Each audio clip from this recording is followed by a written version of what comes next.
నమస్తే. నేను కృష్ణకుమార్. ఈ రోజుల్లో చర్మ వ్యాధులు అనేవి ఎక్కువ మందికి చిన్నపిల్లల్లో మనం చూస్తూ ఉంటాం. అలాగే కొంతమంది పెద్దవారిలో కూడా కాలాన్ని బట్టి చర్మ వ్యాధులు వచ్చే అవకాశం ఉంటుంది. అసలు ఈ చర్మ వ్యాధులు ఎలా వస్తాయి?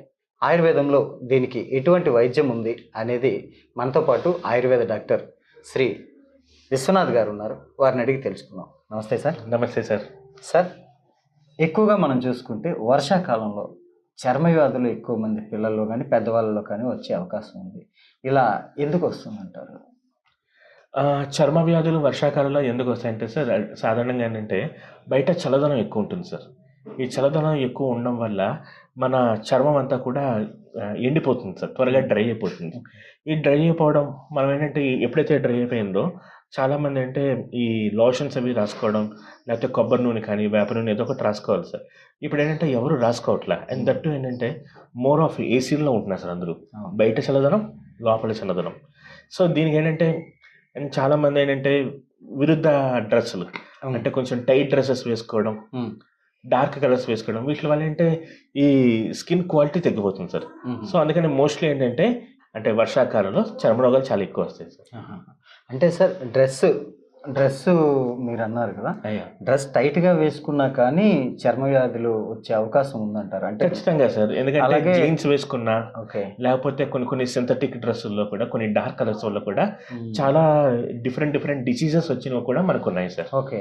Yes sir. సార్, అంటే ఈ వ్యాధి ఎలా, అంటే ఏ విధంగా వస్తుంది అనేది నా ఉద్దేశం. అంటే మనకి ఆయుర్వేదం పరంగా చూస్తే కనుక దీనికి పిత్త ఈ చర్మ వ్యాధులు త్వక్ రోగాలు అంటారండి. ఇదేంటే యాక్చువల్గా పైత్యం వల్ల వస్తుంది సార్. ఓకే. అంటే మనకి ఇంటర్నల్గా లివర్ వీక్ అయిపోవడం వల్ల మనకి చెడు రక్తం వల్ల వస్తుంది సార్. రక్త శుద్ధి అంతా మనకి ఎక్కడ అవుతుంది సార్? లివర్లో అవుతుంది, లివర్ ద్వారా. సో లివర్ ఎప్పుడైతే వీక్ అయిందో, అంటే అబ్నార్మల్గా ఉండడం వేరు, వీక్ అవడం వేరు సార్.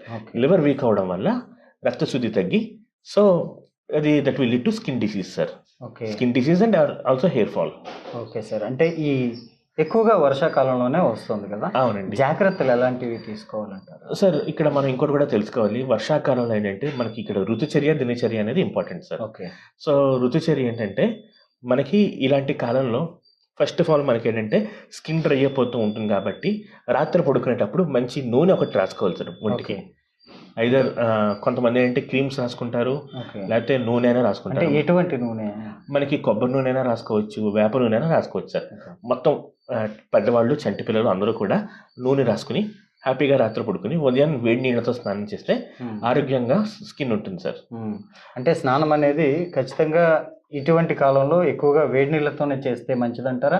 లేకపోతే చన్నీళ్ళు స్నానం చేసే వాళ్ళు కొంతమంది ఉంటారు సార్, వాళ్ళు వేడి నీళ్ళు ఎక్కువగా చేయరు. అవునండి. వారు ఎలాంటి స్నానం చేస్తే? వేడి నీళ్ళు అయితే కనుక ఎప్పుడు కూడా శరీరాన్ని ఒక ఉష్ణోగ్రతలో ఉంచుతాయి కాబట్టి స్కిన్ అనేది మెయింటెనెన్స్ బాగుంటుంది సార్. స్కిన్ మెయింటెనెన్స్కి బాగుంటుంది, స్కిన్ కూడా బాగుంటుంది సార్. చన్నీళ్ళకి వచ్చేసరికి అది ఇంకా ఫ్రీజ్ చేస్తుంది సార్. సో అక్కడ ఆల్రెడీ ఎండిపోయి ఉండడం ద్వారా స్కిన్ ఇంకా చన్నీళ్ళు ఏంటంటే అక్కడ ఫ్రీజ్ అవ్వడం ద్వారా దాని క్వాలిటీ తగ్గిపోతూ ఉంటుంది. ఓకే. సో కాబట్టి చర్మానికి ఇది ఒకటి ట్రై చేయాలి సార్. తర్వాత ఏంటంటే కొంచెం డ్రెస్సింగ్ కూడా మారాలంటారు. అంటే ఇప్పుడు వేడి నీళ్ళ స్నానం అయితే ఖచ్చితంగా చేయాలి అంటారు. వేడి నీళ్ళ స్నానం చేయటం వల్ల ఎక్కువగా ఈ వ్యాధికి దూరంగా ఉండొచ్చు అని. అవునండి. చర్మ వ్యాధుల్లో రకరకాలుగా ఉన్నాయి సార్. ఈ వర్షాకాలంలో వచ్చేటటువంటి చర్మ వ్యాధులు ఏమేమి వచ్చే అవకాశం? వర్షాకాలంలో చాలా మటుకు ఏంటంటే అందరికీ పైత్యం ఎక్కువైపోతూ ఉంటుంది సార్. అంటే డైజెస్టివ్ లెవెల్స్ తగ్గిపోతాయి, బయట చల్లగా ఉంటుంది, యాక్టివ్గా బయటకి వాకింగ్కి అది వెళ్ళడానికి అవ్వదు. తర్వాత ఈ కొంచెం స్పైసీ ఫుడ్స్ అవన్నీ ఇప్పుడు ఎక్కువ తీసుకుంటారు సార్. బయట వాతావరణం బాగుందంటే ఇప్పుడు బజ్జీలు అవన్నీ కూడా ఎక్కువ తినేస్తున్నారు. సో దాంతో ఏంటంటే ఒంట్లో పైత్యం ఎక్కువ అవుతుంది. ఈ పైత్యం ఎక్కువ అయ్యి డైజెషన్ వీక్ అవుతుంది, యాక్టివిటీ తక్కువ అవుతుంది. సో దీని ద్వారా ఏమవుతుంది సార్? గ్యాస్ ఎక్కువ అయిపోతుంది, బ్లడ్ కంటామినేట్ లివర్ వీక్ అవుతుంది, బ్లడ్ కంటామినేట్ అవుతుంది. సో అందరికీ ఏంటంటే ఫస్ట్ మనకి పైత్యం అనేది వర్డ్ వచ్చింది కాబట్టి పూర్వం రోజుల్లో ఎవరికైనా ఒంటి దొరద కానీ ఏమైనా వస్తే పైత్యం చేసిందని ఎవరు సార్. సో పైత్యం చేస్తుంటే వాళ్ళకి ఏంటి సార్, ఇమీడియట్గా కొంచెం నిమ్మకాయ నీళ్లు, పంచదార వేసి తాగిస్తే చాలా మటుకు దొరదలు. అంటే ఇప్పుడు మనకి వర్షాకాలంలో వచ్చేది అంటే మెయిన్ దొరదలు సార్. ఒళ్ళంతా దొరదలు పెడుతున్నాయని పేషెంట్స్ కూడా వస్తూ ఉంటారు. అలాంటి వాళ్ళకి ఏంటంటే కొంచెం ఫ్రీక్వెంట్గా కొంచెం నిమ్మరసం, పంచదార నీళ్లు, తర్వాత చిన్న చిన్న సూప్స్ కానీ ఏమైనా ఇస్తే సరిపోతుంది సార్. కొంచెం స్నానం చేసేటప్పుడు కూడా కొంతమందికి ఏంటంటే వేపాకులు ఉంటాయి కదా సార్, కొంచెం వేపాకు తర్వాత కొంచెం పసుపు వేడి నీళ్ళలో వేసి కాచుకుని దాంతో స్నానం చేస్తే అద్భుతంగా ఇవన్నీ అంటే చర్మరోగాలు తగ్గుతాయి, దురదలు తగ్గుతాయి, ఏమైనా చిన్న చిన్న ఫంగల్ ఇన్ఫెక్షన్స్ ఏమైనా వచ్చినా తగ్గిపోతాయి సార్. తగ్గిపోతాయి. ఆయుర్వేదంలో దీనికి ఎటువంటి వైద్యం ఉంది సార్?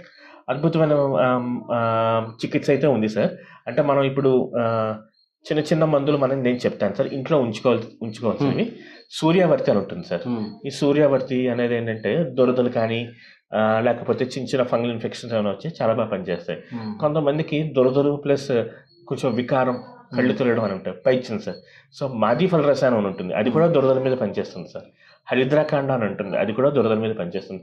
అంటే ఈ మందులు ఏంటంటే ఇంట్లో ఉంచుకుని ఎవరైనా వాడచ్చు సార్. ఏ విధంగా వాడాలి? అంటే ఇప్పుడు సూర్యావర్తి అని ఉంటే కనుక పిల్లల్లో అయితే కనుక అంటే 9 ఏళ్ల లోపల అయితే కనుక ఉదయం సగం మాత్ర, సాయంత్రం సగం మాత్ర. ఓకే. మాది ఫల రసాయనం అయితే కనుక ఒక చెంచా కింద ఇవ్వచ్చు సార్.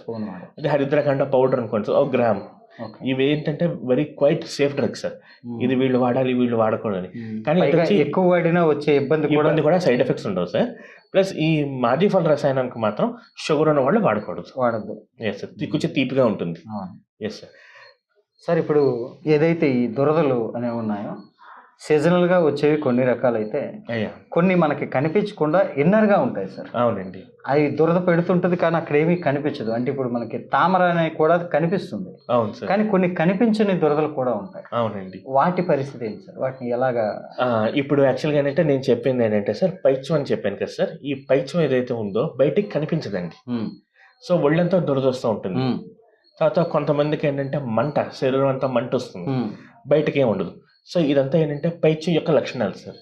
సో ఇప్పుడు నేను చెప్పిన ఈ ట్రీట్మెంట్ ఏదైతే ఉందో, ప్రికాషన్స్ ఏవైతే ఉన్నాయో అవి కూడా దీనికి వర్తిస్తాయి సార్. కానీ ఇక్కడ ఒకటి గుర్తుంచుకోవాలి సార్, తినకూడని ఆహారం. ఈ తినకూడని ఆహారం ఏంటంటే వంకాయ, వేరుశనగ, కొబ్బరి, నూపప్పు, అంటే ఈ లెగ్యూమ్స్ అంటారు సార్, పప్పు, ఇలా విడే పదార్థాలు కొంచెం ప్రోటీన్ ఎక్కువ ఉంటుంది సార్. రెండోది అంటే ఎలర్జీస్ కూడా చాలా మందికి ఇలా విడే పదార్థాల ద్వారా వస్తాయి.